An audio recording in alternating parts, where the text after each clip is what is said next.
New at 5, frightening moments for a local family after one member caught the coronavirus early on in the pandemic. News Channel 3 Shelby Nelson reports tonight on how this family was ahead of the curve in stopping the spread. It was a scary, I could say, month between worrying about your own child and fighting. Like we were fighting COVID by ourselves. One Valley family having to rally together to fight off the virus they hardly knew anything about. Because he was in that early group, nobody would take him, not even the hospital. Garrett Hoy, a 19-year-old performing arts student at Pace University in New York.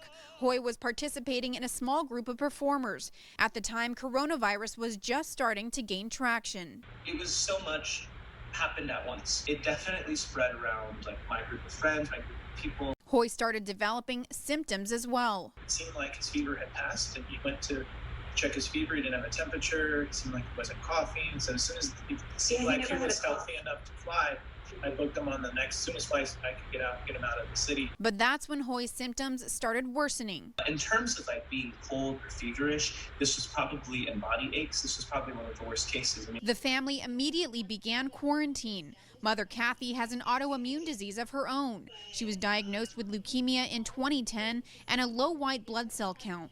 The family knew exactly what to do to keep their distance.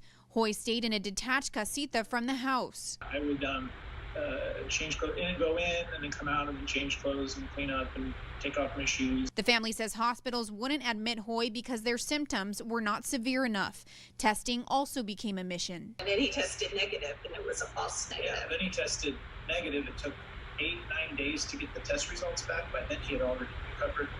And then we followed up with an antibody test later and found out he had it. The family getting a first-hand look at the impacts of coronavirus. I was crying every night, praying to God that they weren't going to die, because you just don't know. Hoy noticeably doing much better than months prior, but the family continues to take precautions and urges others to do the same. Shelby Nelson, News Channel 3.